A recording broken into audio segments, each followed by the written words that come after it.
early on when she started this, you could not address me like this. I'm your husband, and we're not. This isn't the kind of marriage that I signed up for.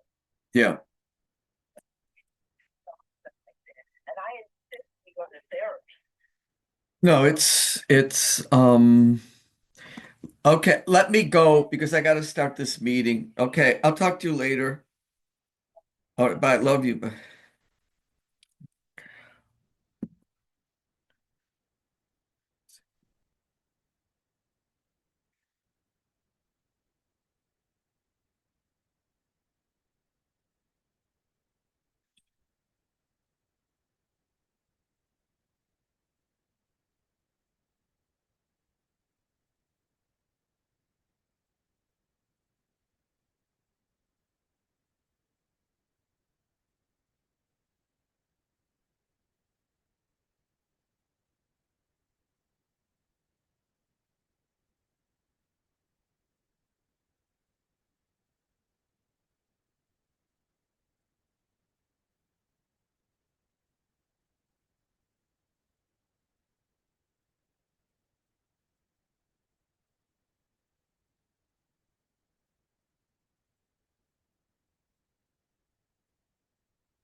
Okay, so we're on our final chapter, chapter 5. And again, we're going to go through our book. And chapter 5 starts on page 128, and it's por la ciudad, like throughout or around the city. It's going to be talking about city life and how to get around the city. That's the theme. Um, but there is a lot of material in this chapter that will not really concern us. So I'll try to focus in on what I think is important. Remember, there is no Chapter 5 test, but some of the information on Chapter 5 will be on the final exam. And so that's what I'm really going to focus in on when I go through uh, Chapter 5. So let's take a quick look here. Again, we're going to look at um, the uh, three sections: communication, vocabulary, and estructura or grammar. Now, there won't be much of the communication and the vocabulary section on our final. I will go through it to help you with your homework, which will be based on it.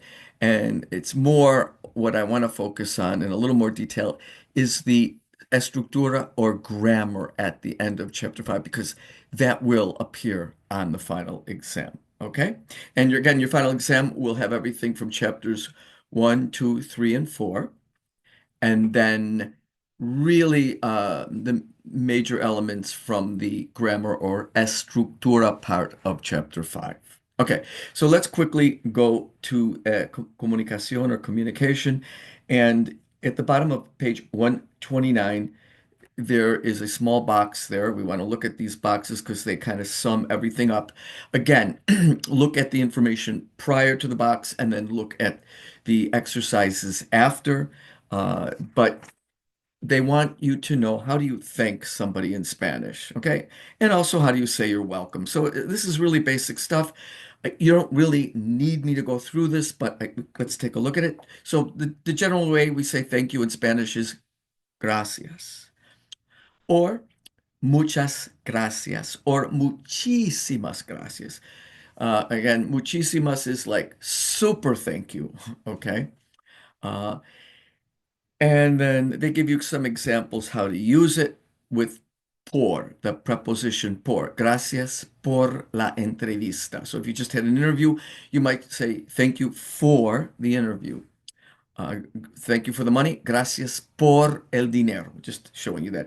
You could also use gracias por with verbs.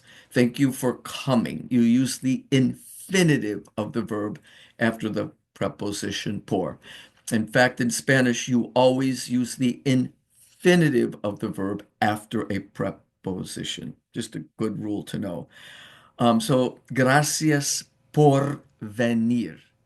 In English, we use the ing form or the present participle of the verb after a preposition, but um, in Spanish, they use the infinitive form. Gracias por venir. Thank you for coming. Okay. Another way to say thank you, you could use the verb agradezco and to be grateful for. Agradecer.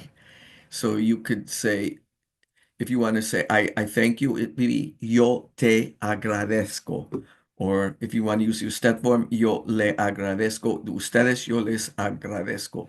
Again, a little more advanced Spanish. I'm just pointing it out. Let's move on. How do you say, uh, yes, please, sí, gracias? Okay, a little different than in English. And then how do you say you're welcome? Someone says, does something, says, thank you, and then you say you're welcome. They tell you gracias. How do you say you're welcome? Usually you'll hear de nada, or no hay de qué. Okay, there's other ways, but those are the major ways we would say it. Okay, let's move on quickly in comunicación to page 131.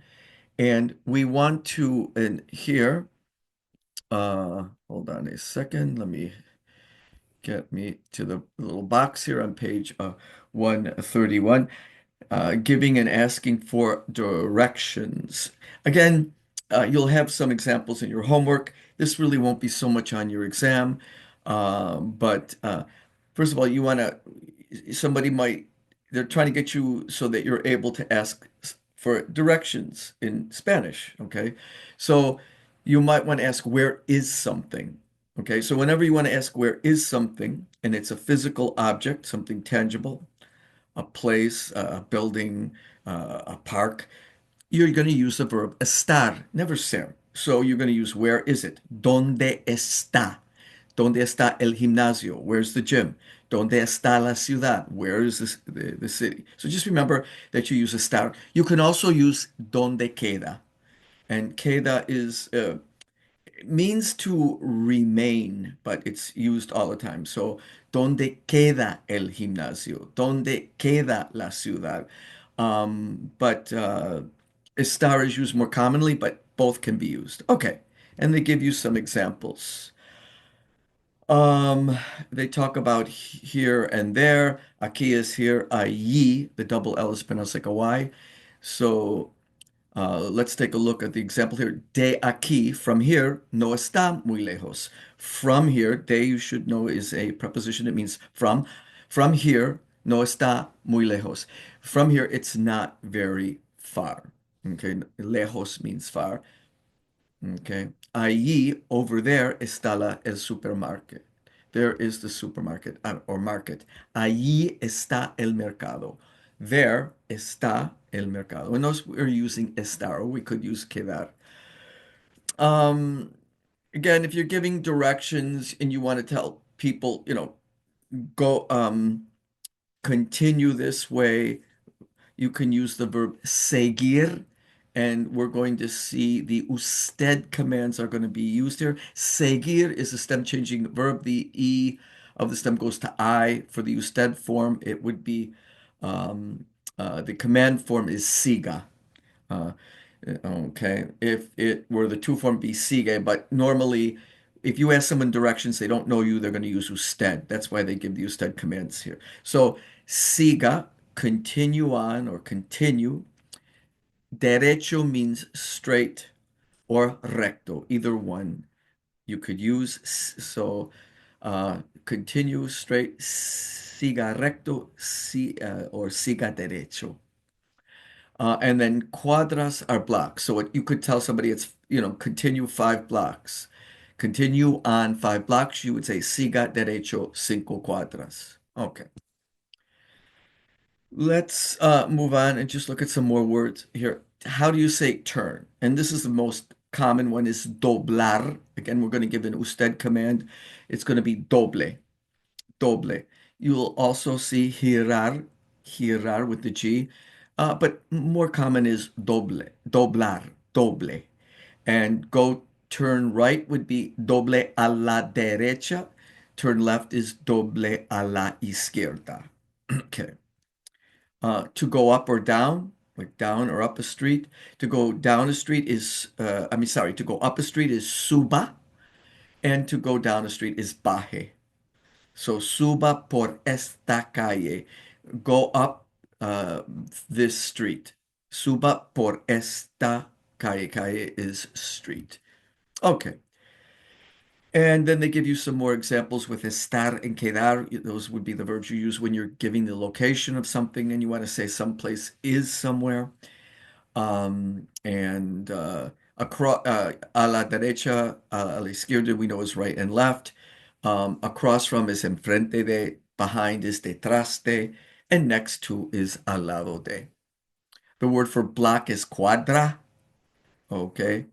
And they give you an example here of somebody asks, perdone, excuse me, ¿Dónde está el gimnasio? And then the person responds, continue straight, siga derecho, 2 cuadras, 2 blocks. Then it says doble a la izquierda, then turn left. Then siga una cuadra, then continue on 1 block. And then they say, el gimnasio está a la derecha. The gym is on the right. En la esquina de la calle.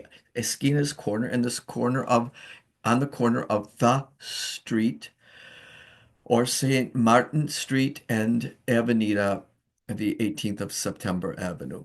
And then, thank you. So, again, just look at that example. That will not be on the final, but it will be in your on your homework.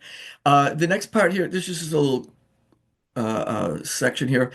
Other words you can use instead of to turn, you can use doblar or you can use girar. Also, there's dar la vuelta, virar, and voltear.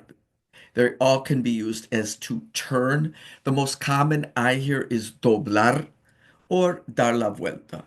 But again, I tend to hear more like Cuban Spanish, but I think those are very, very commonly used. And the other word for block, there's the word cuadra, but you can also use manzana. Okay? Manzana. I know it means apple, but it also means block. Okay, let me see. Is now there's some examples here. You can look through these where they give you maps and they just ask questions. How would you explain to somebody how to go from point A to point B? How would you describe siga, baja, sube, dobla a la derecha, dobla a la izquierda? All right. And there's some examples there. You can just go through some of those quickly. Now, let's jump to vocabulario or vocabulary, page 135. Again, there will not be a lot of this vocabulary on the test, but you will need to know what to do your homework. And again, we're dealing with urban areas or cities. So just some basic vocabulary you would need to describe the buildings, places that you would find in a typical urban area or city. La ciudad, it's feminine. Remember, words that end in dad are always feminine. So la ciudad is the city. El campo is the country. El campo, the countryside. Las afueras means the outskirts or suburbs. Okay. All right. Let's take a look. And then look at some of these pictures here. And we're again on page 135. And at the bottom there, they just show parts of a city. Many of these words you may have already learned. Again, they're not so important for the final, but they could appear some of these on the exam. But buildings or places you'd find in the city. La catedral is what it sounds like, the cathedral. La iglesia, church. El hospital, el parque. El almacén is a department store. Okay, and so they give you different words here. Okay, so take a look through this. La carretera is the highway. El pueblo is a town. El puente is a bridge. La escuela, of course, is a school. El rascacielos is a skyscraper. Rascar is to scratch. Cielos is the sky. So to scratch against, to scrape against a skyscraper is el rascacielos. And we have some more words here. El teatro, theater. El ruido is noise. Hay mucho ruido. There's a lot of noise in the city. And you could take a look at that. Contaminación is pollution. Okay. The word for car is auto or coche. There's various words used, but um, let's move on. Okay. Now, this is the part of chapter 5 where you need to pay some attention because the some of this grammar will be on your final, so you need to be comfortable with it. It will be on your homework, but you need to be comfortable with it. So let's take a quick look here. So the first section of grammar, okay, estructura, is on page 139, and it's section 5.1. And it has to do with verbs with irregular yo forms. So some of these verbs we already learned, but and some of these verbs are completely regular except for the yo form. Okay, verbs in Spanish in the yo form, most uh, end in an O, and because of that, for whatever reasons, if you study linguistics, the that yo form with that O on the end has led to some unique ways of conjugating in the yo form. Okay. And so you get a few verbs that will, there's about 5 to 10 real common ones that are just in the yo form are irregular. Okay, they all conjugate like AR, ER, or IR, but the yo form will be a little different. It just won't be stem and ending. The actual stem for the yo will be very unique. And we've seen some of these already, but let's just jump ahead and look at the verbs. Okay, there's a few of them, and here they are. Hacer, to do or make. Poner, to put or place. Traer, to bring, and salir, to go out. Salir. And they are irregular in the yo form. So for yo, you would think it'd be stem and ending. The ending for yo is always O. So the stem is as and an O, and you would get ako. Wrong. It's ago. Hago. Poner, same thing. It's stem and ending. So pon, you would think it would be pono, but it's not. It's pongo. There's an extra G in there. Traer, you would think it'd be what? Tra is a stem, and then O, trao. It's not. It's traigo. Traigo. And salir is sal, and then an O. Salo, nope. It's salgo. So take a look at these, and but the rest of the verbs all conjugate like an AR, ER, or IR verb does, stem and ending. And you should know how to conjugate all these verbs in the endings.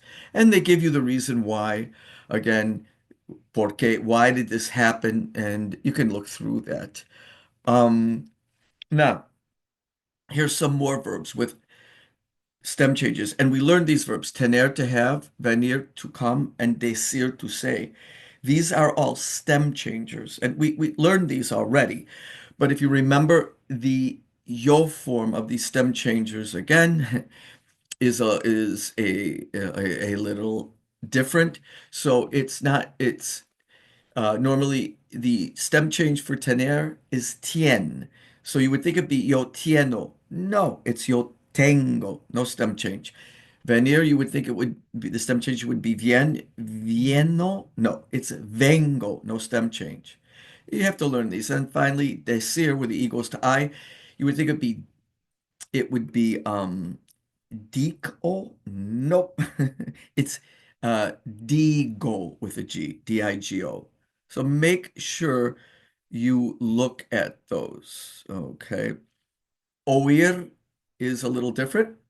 Also, we learned how to conjugate this. It's oi, O-I is your stem, but it's got I'm sorry, O would be your stem. And so you would think it would be O-O, but it's not. It's oigo. It's O-I-G-O. Your book does not write it out there, but you will find it as you read through the lesson. Okay. Finally, the verb saber and the verb conocer. They both mean this to know. In English, we would say to know. In English, we only have one verb, to know. Um, and in Spanish, they have two. German has two. Kennen and wissen, you know. So it's not just Spanish that does this. Other languages have different forms of the verb to know. English, as it usually simplifies everything, and so we only have one verb to know. So when you work with saber and conocer, we need to be able to distinguish when do we use which verb to know do we use, saber or conocer. But before we even get there, saber and conocer are irregular yo verbs. So they conjugate totally normally. They're ER verbs, they have E endings. So they conjugate totally normally, stem and ending, except for the yo form. So if I want to say I know using saber, you would think it would be sabo, stem and ending, but it's not.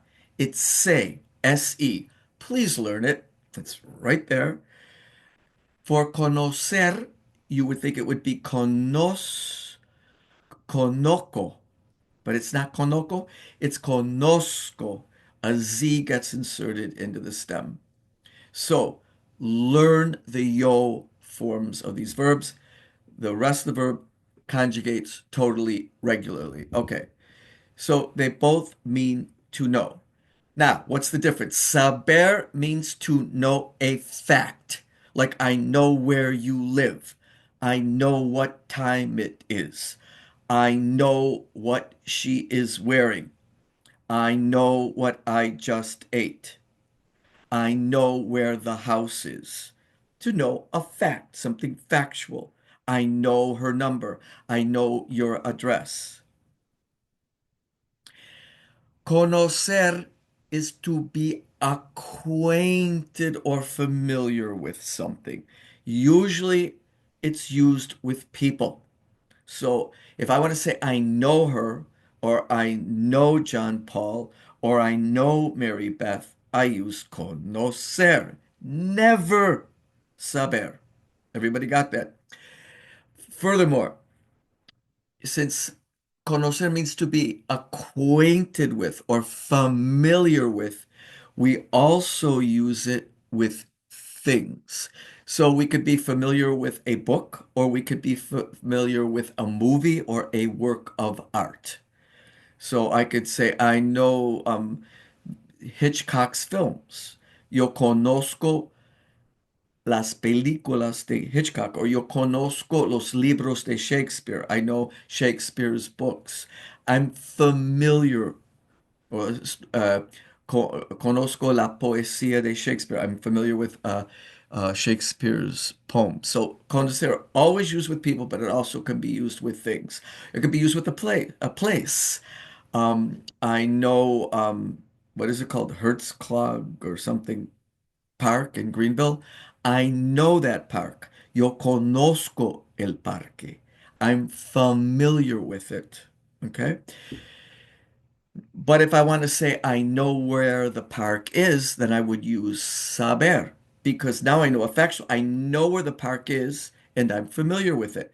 So you can end up using saber twice. So I could say yo conozco el parque I know where the park, I know the park, I'm familiar with it. Y yo sé, and I know dónde está el parque, and I know where the park is. Now I'm using a factual thing.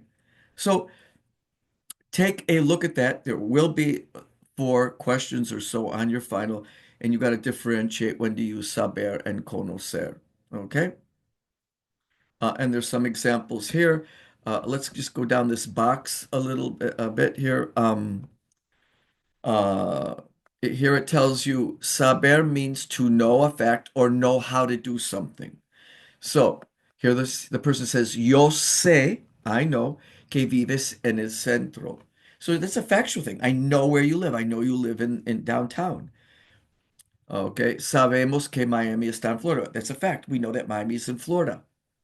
All right. If you want to ask somebody, do you know where the library is? ¿Sabes dónde está la biblioteca?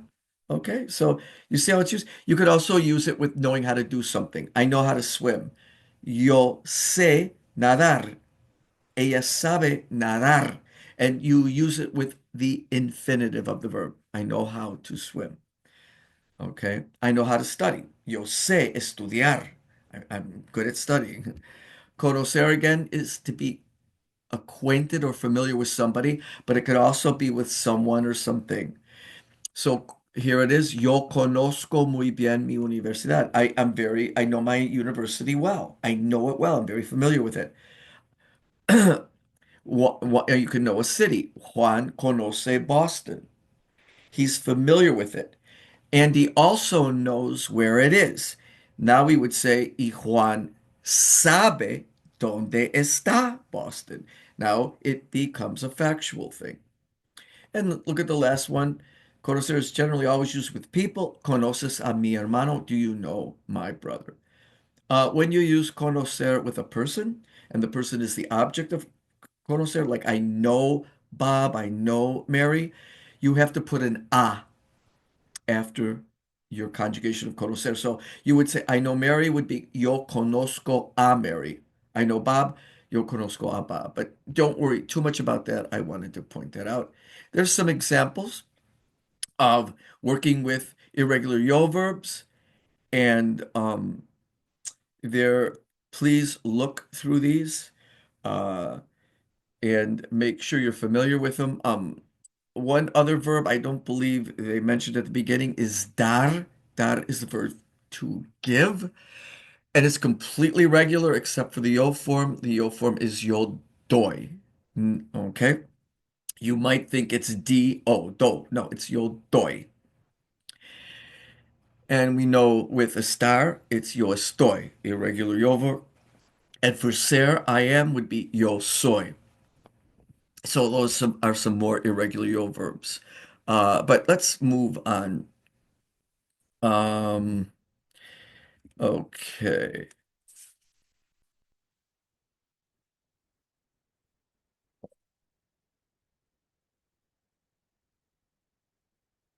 Again, I would direct you to page 141. Okay. Uh, Point number 4, where they talk about the difference between saber, to know a fact, okay, or how to do something, and conocer, to be familiar or acquainted with somebody or something. That is going to be on your exam. There's are going to be those type of questions, and be able to conjugate your irregular yo verbs. Okay, you may see a few on your exam. Okay, moving on to page 144, we get to reflexive verbs. Please spend some time with your reflexive verbs.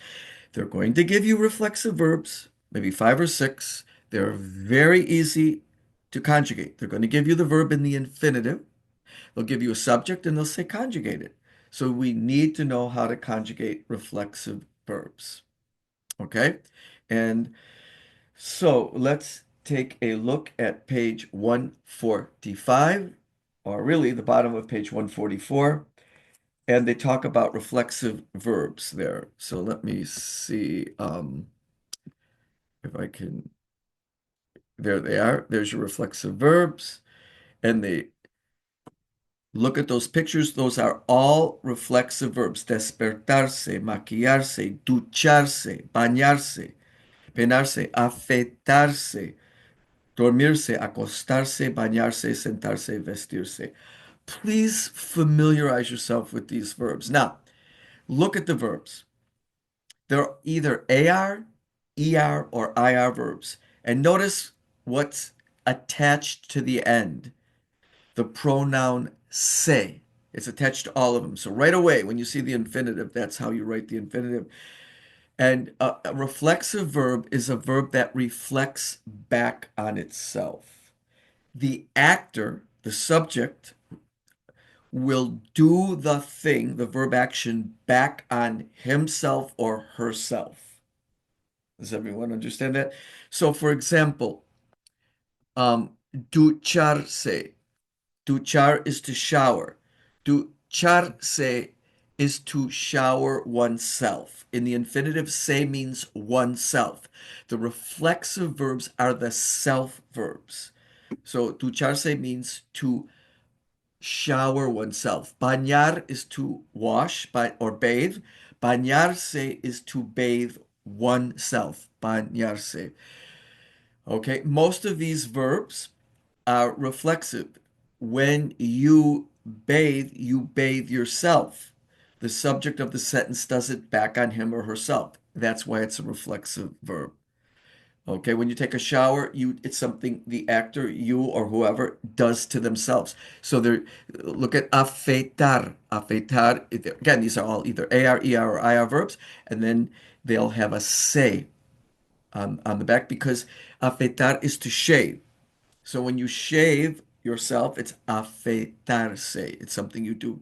Vestirse, vestir is to dress. Vestirse is to get dressed. Okay, sentar is to sit.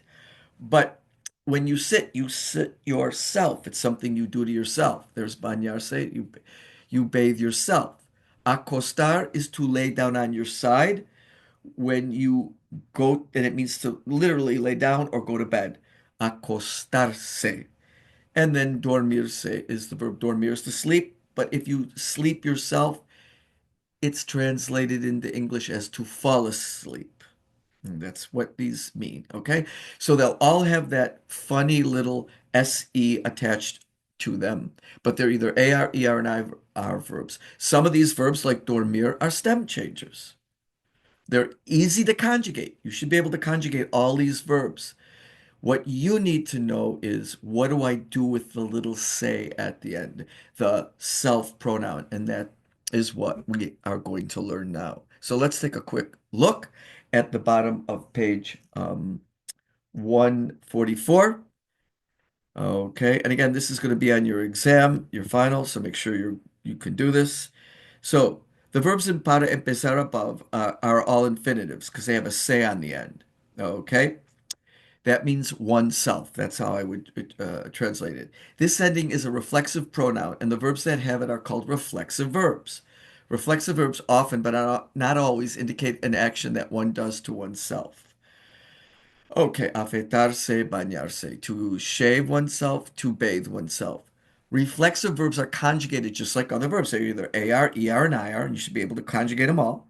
The reflexive pronoun, that's what you need to learn. What is the reflexive pronoun? Because every subject pronoun, yo, tú, él, ella, nosotros, and ellos, and ustedes, each subject pronoun has a corresponding reflexive pronoun. Please learn them. These are the self pronouns. And so if you're asked to conjugate a verb starting with, and the subject pronoun is yo, you need to know how to do this. So first of all, you should be able to conjugate the verb, but now you're going to have to go, oh, what reflexive pronoun goes with yo? Look at the chart below, commit it to memory. And let's take a look. So whenever you're using a reflexive pronoun, whenever you're using the subject pronoun yo, the reflexive pronoun is me. The reflexive pronouns are the self pronouns. So me, yo me here means myself. I, myself. Okay. Now, one other thing. In English, we use reflexive pronouns. We don't have to use them. I could say I bathe at 6 o'clock or I bathe myself at something. I could say I shave at 6 o'clock or I shave myself at 6 o'clock. In Spanish, you must include the reflexive pronoun. You just have to. So that's the difference between English and Spanish. So let's take a look again at this verb here. It's going to be peinar, peinarse, to comb. So you want to say, I comb myself. So it's yo. Now, where do you put the reflexive pronoun? We know which one to use. It's me. Where do we put it? Where's the placement? In English, we put the reflexive pronoun, if we decide to use it, at the after the conjugated verb. In Spanish, we put it right before the conjugated verb. Nothing can get between the reflexive pronoun and the conjugated verb. So it's yo me peino. I comb myself, literally. And it's not yo peno, it's yo me peino. Okay? You have to include the reflexive pronoun and you have to put the reflexive pronoun immediately before the conjugated verb. That's it. Let's learn the other reflexive pronouns. If they give you a to example, you, it's going to be te. So to fall asleep is dormirse. So they want to ask the person, what time do you fall asleep? At what time do you fall asleep? Remember, a qué hora? So it's a qué hora te duermes. Look at that te. It comes before the conjugated verb. Real simple. What about él, ella, and usted? Well, this is good. They use se. Now we saw that se can mean oneself when it's in the infinitive form, the unconjugated form of the verb, but se has other meanings also. So it's going to, if you use él, it will be himself, ella, herself, usted, yourself. So te means yourself with tu, se means yourself with usted. So let's take a look. Marisa se baña por la mañana. Okay. So Marisa, a woman, she, baña, okay, that's easy to conjugate, but Marisa se baña. You've got to put that reflexive pronoun. For Marisa, she's a female, so it'd be herself, so Marisa se baña. Had it been Bob, it would be Bob se baña. So se can mean either herself or himself. It better be there, and you put it right before the conjugated verb. What about nosotros? What if we have our plural subject pronouns? We. What's the self pronoun for we? Nos. So nos means ourselves. So Julieta y yo, when I include myself with somebody else, it becomes we. Julieta y yo, we uh, go to bed early. Julieta y yo nos acostamos temprano. Forget about vosotros. And finally, what about they, ellos? Esos estudiantes se means themselves. Themselves. So again, these are the subpronouns. Esos estudiantes, those students, se duchan. Okay, esos estudiantes shower themselves in the gym. And again, it must be used reflexively. You have to use the reflexive pronoun. You need to know what the reflexive pronoun for they is. It's se, themselves. And then ustedes, if you want to say you all shower yourselves, it would be ustedes se duchan. Again, you would use se, now it means yourselves. And so take a look at this chart, see if you can fill these in. Okay, for afeitar, bañar, peinar. It's very simple. Okay. Don't worry about vos. We have enough. I told you that reflexive verbs are, again, we some are stem changers. Make sure that you know what the stem change is. So acostar, the O goes to UE. Okay, despertar, the second E goes to IE. Despiert is the new stem. sentar, the E goes to IE. And for vestir, the E goes to I. Just familiarize yourself. You may see those on the exam. And you don't have to write them out, but you have to recognize them in a multiple choice type setting. So familiarize yourself with these and make sure you include the the self pronoun, either me, te, se, or nos, and make sure that you use the correct and you put it before the conjugated verb. Okay, let me see. Here are some more verbs. Um, Now, generally, I told you that reflexive verbs is something the subject does back on themselves. Acordarse is to remember, and it really means maybe to what do you call it? Remind. So when you remember something, you remind yourself of such and such a thing. Cepillar is to brush. But when you brush your teeth, you do it back on yourself, so it's cepillarse los dientes. Now, irse means to leave. It's the same as salir, to leave a place, totally vacate the place. Or what time, or to leave, to go somewhere. A qué hora te vas? Lavarse, you can use that like bañar. You can wash parts of your body. Again, you're doing it back on yourself. So yo me lavo la cara. I wash my face. Or yo me lavo las manos. I wash my hands. Notice when you use a body part, you say my hands, my face, my arm. You don't say my, me. You use the definite article. I wash the face. But don't worry so much about that. To get up out of bed or stand up is levantarse. All right. You can look at rest of these. Uh, to quedarse is to stay, like quedarse en un hotel. Again, it's used reflexively. Go through these, familiarize yourself with it, but make sure you know what the self pronouns are and what is the corresponding self pronoun for each one of the subject pronouns. Yo takes me, myself. Tú takes te, yourself. Él takes se, himself. Ella takes se, herself. Usted takes se, yourself. Nosotros takes nos, ourselves. And ellos take se, themselves. And ustedes take se, yourselves. And make sure you place the reflexive pronoun right before the conjugated verb. Okay? All right. Look through some of these examples, and I think you should do fine on your exam. You have a few questions. All right. We come back to ser and estar. When do we?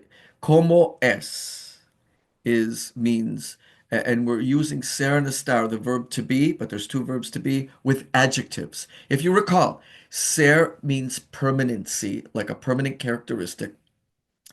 Estar is a temporary state. So, um, so I could say he is tall. Él es alto. It's a permanent thing. But I might want to say he's happy. Él está feliz. Right now, he's happy. So with emotions, I'm going to use a star because our emotions change. Or if we're giving the condition of something, like we might want to say the house is dirty. La casa está sucia. But it's not always dirty. So when we're giving the condition of something, or she is tired, cansada. Ella está cansada. So when it's a temporary condition, or an emotional state, we'll use generally a star. When it's something permanent, like a physical characteristic, tall, short, or maybe they're intelligent, ella es inteligente. Okay? So that's the basic idea. You can look through this, okay? Um, but so let's take a look a little bit here. So when you use an adjective with ser, it says ser plus an adjective. plus an adjective means it's an intrinsic, unchangeable quality. So, for example, the artist Shakira es famosa. She's very famous, like it's a permanent condition. She'll be famous because of her music career forever. Um, a book, estos libros son interesantes. These are very interesting books. I mean, it's permanent. Bill Gates, obviously, his economic situation could change, but we see him as being permanently wealthy. Bill Gates es rico.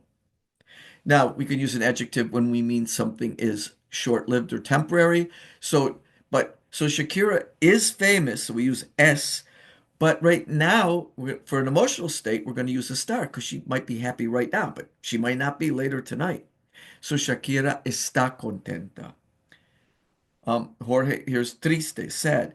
Jorge está muy triste, but he's not going to be continually. Enojado means angry. So if you're asking somebody, are you angry? You would say, estás enojado. Are you mad now? Maybe you just had an argument with somebody or something happened. It's an emotional state, so it's going to be a star. It's temporary. All right. So look through some of these and make sure you feel comfortable with ser and a star. Now, um, there's one main topic here that is extremely important. Okay. So, and it is it's in it's point number 5 on page 151. Point 5 on page 151. Please spend some time and learn this. So, there's a new conjugation that you need to learn. It's called the present progressive, and you're going to have a few sentences with this. So, what is the present progressive? It's the verb in English, it's the verb to be and the ing form of the verb. So, for example, the verb to be conjugated with the ing form or the present participle of a verb. So, I am talking. What am I doing right now? I am talking. What are you doing right now? You are listening. Okay? So notice it's got two parts, not one, two parts. The verb to be conjugated and then the ing form of the verb. All right. So right now, the class is listening to this presentation. So the verb is to listen. What's the present progressive form of it? It's going to verb to be and the ing form of the verb. So the class is listening. Or what if I say we? We are listening. So in Spanish, the present progressive forms exactly the same way. You conjugate the verb to be in the present test, and then you have to form the present participle, the ing form of the verb. How do we do this? Well, first of all, which verb to be do we use for the present progressive? Estar or ser? It's very important. Use estar. It's going to be on your exam. So when you go to choose your answer, make sure that it uses a star and not ser. Think, okay? You've got to think. You must think, okay? So um when you do this. Okay. So let's take a look. All right. So you're going to conjugate the verb estar and then you're going to put on the participle. So um let's take a look at 5. Estar may be followed by a verb form that ends in NDO. NDO is the ing form of whatever verb you're using, okay? All right. So let's take a look. Um, we want to say Guillermo Anderson is singing. So we say Guillermo Anderson está. Now we want to take our verb cantar and form the present participle. How do we form the present participle of a verb? Get the stem, whether it's an AR, ER, IR verb. We all know how to do it. Drop the AR, ER, IR. Okay. So cantar is the infinitive. We drop the AR and we get cant. Now, it's an AR verb. So we put the magical suffix or ending on it, ando. So cantando means singing. How do we form it? Stem, and we add on ando if we have an AR verb. Okay? So Guillermo Anderson is singing would be Guillermo Anderson está cantando. Never es cantando. That doesn't exist. Never conjugate with ser when you want to form the present progressive tense. Never use ser with the ing form of a verb. Okay? All right. In English, we don't have this problem because we only have one verb to be. Okay. Right now, I am working. Ahora yo estoy, I am working. Well, trabajar is to work. I drop the AR and I get trabaj. Now, what ending do I put on? Ando. Ahora estoy trabajando. Okay. Now, what about IR and ER verbs? We want to form the present participle of IR and ER verbs. How do we do it? We get the stem of the verb and we end on the ending endo, I-E-N-D-O. Not A-N-D-O, I-E-N-D-O. Please learn this. So, if I want to say we are living, I would say nosotros estamos. The verb is vivir. The stem is viv. Now it's an IR verb, so I put on yendo. Estamos viviendo. We are living. All right. Um, so let's move on here. There's examples again. Please go through these. Make sure you're comfortable um, with that. Okay. So again, you want to look at point number 5 on page 151. Please learn this form. It's called the present progressive tense. I am singing. I am running. Okay. I am talking. Um, use the verb to estar. Okay. Then form your present participle. If it's an AR verb, stem in ando. If it's an ER or an IR ending verb, stem in iendo, I-E-N-D-O. Okay? All right.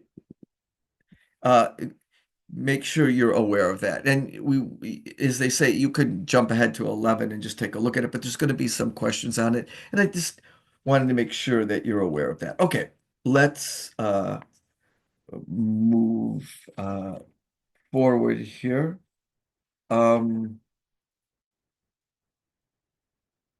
Let's see.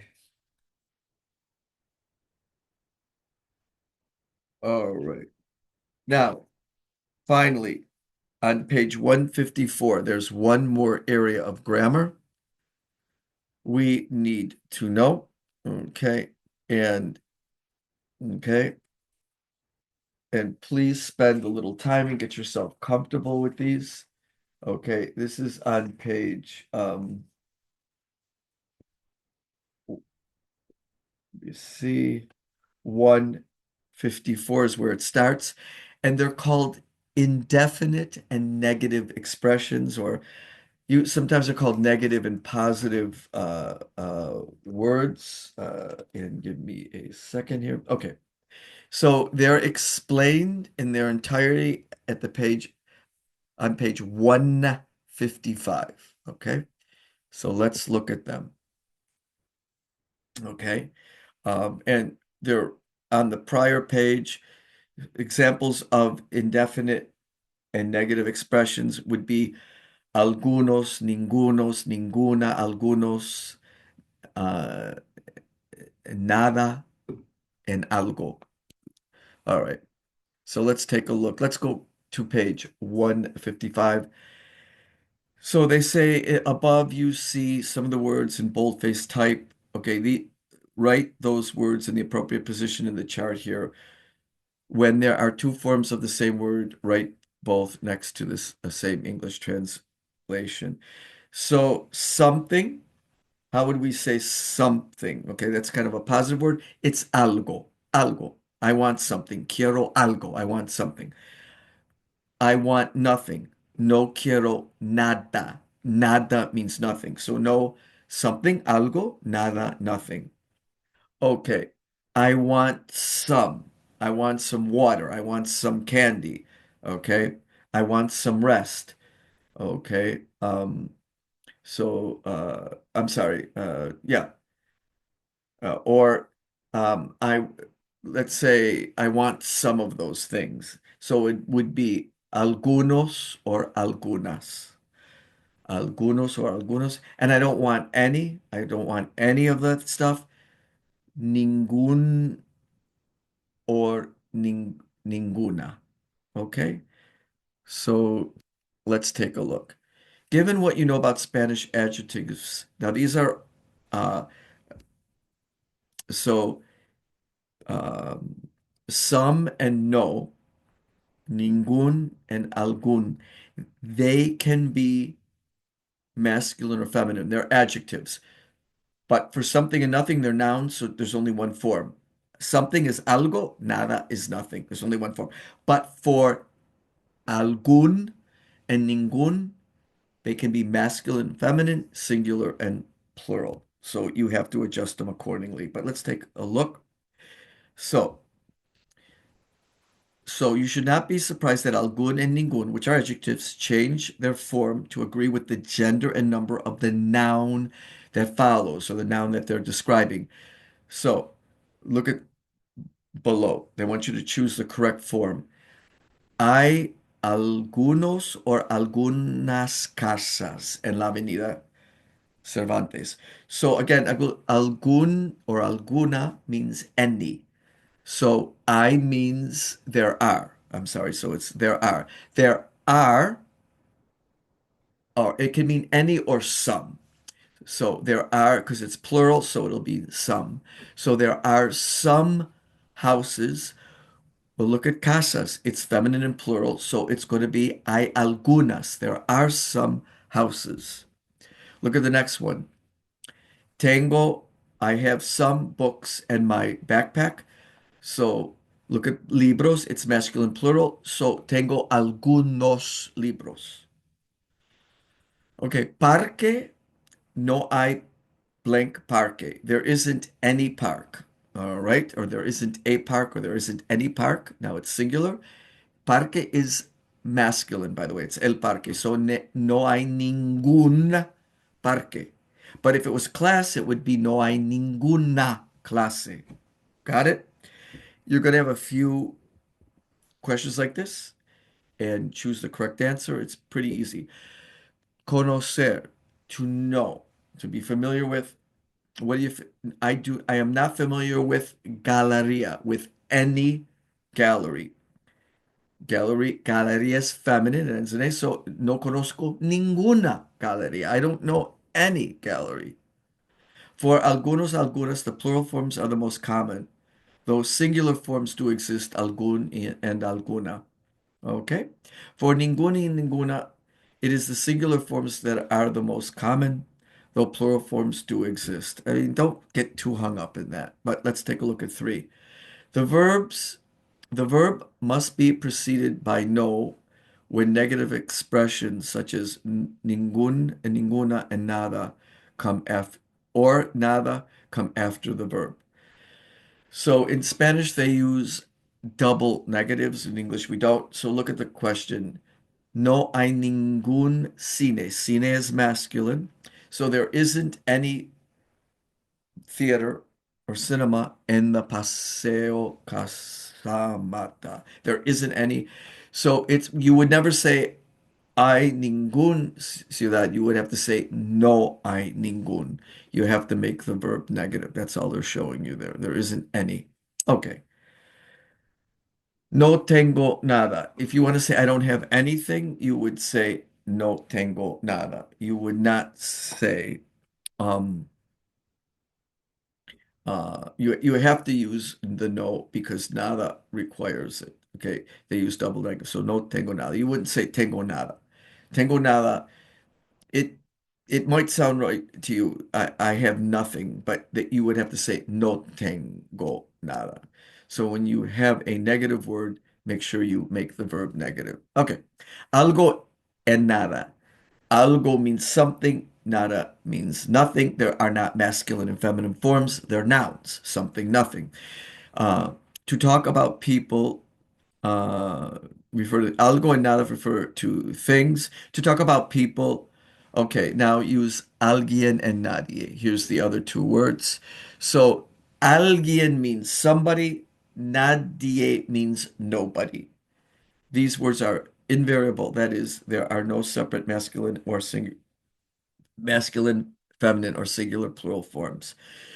So that makes it easier. So somebody, whether it's male or female, or many or few, it's just alguien is somebody. Nadie is nobody. So hay alguien en esa tienda.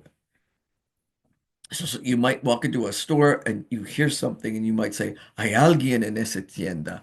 There's somebody in that store. Or you look across the street at a store and you see some movement in the window and you go, hay alguien en esa tienda. There's someone in that store. And then nadie vive en esa casa. No one lives in that house. So get yourself familiar with um, alguien and nadie. When alguien and nadie are objects of the verb, they are preceded by a. This isn't major, but do you know somebody? ¿Conoces a alguien? No, yo no conozco a nadie. Notice I had to make the verb negative in the second sentence because nadie is negative. So they use double negatives in Spanish. Finally, a common negative expression for time is nunca, never. Also, you'll hear jamás. Nunca llego. Llegar is to arrive. Llego. Yo nunca llego tarde. I never arrive class. And I never go to the country, campo. Yo no voy al campo nunca. Okay, you want to use that double negative there because you have a verb. So make your verb negative too. The opposite of nunca is siempre. All right, so siempre llego tarde a mi casa. I always arrive late at home. Or voy al campo siempre. I always go to the countryside. I always go. So you've got siempre and nunca. You've got algo and nada. You've got alguien and nadie. And you've got these adjectives, uh, ningún and ninguna, or algún and alguna. All right. And algún and alguna and ningún and ninguna can have each one. There's four ways of saying algún, algún, alguna, algunas, and algunos.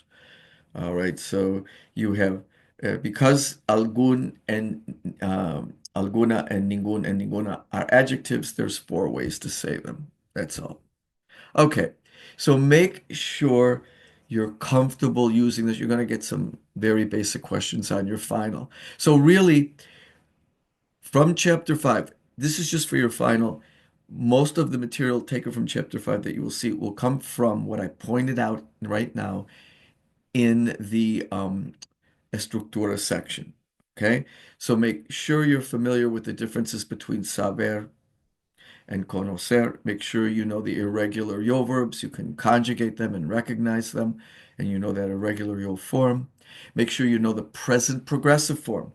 I am talking. Yo estoy talking. How do you say talking? It's an ea verb, hablar. So it'll be habla ando, and I add ando. Or I am seeing. Ver, it's an ea verb, so it's going to be stem and ending. Yo estoy viendo, stem and yendo. For er and ia verbs, yo estoy viviendo, I-E-N-D-O. Um, I think your final is pretty straightforward, but I wanted to make sure that you focus on these sections. And of course, we've gone into deep detail over chapters 1, 2, 3, and 4. All of that is game for the final. The final is not that difficult, but I wanted to make sure for chapter 5, since there is no chapter 5 test, that you know really where to focus for the final. I didn't go into the numbers. Those were way at the beginning of chapter 5. Uh, please look into that. You're not going to be asked about these, but your numbers are on page 138. How do you say 100? How do you say 200, 300, 400, 500? Make sure you can spell those, make sure you could say 101. 100 is ciento, all right? Uh, ciento uno, all right? There's 101. 201, doscientos uno, 201. 501, quinientos uno. Make sure you know those. 901, novecientos uno. Uh, Take a look at that. And uh, but basically, I think we're not going to go. That will not be on your final, but make sure you can do uh, the homework. Okay. So that does it for this evening, and that does it for all of our course material. I will have something up on some information up on the final. Uh, we still have quite a few weeks yet before that, a couple weeks at least. But would say good evening and best of luck on your final. Take care.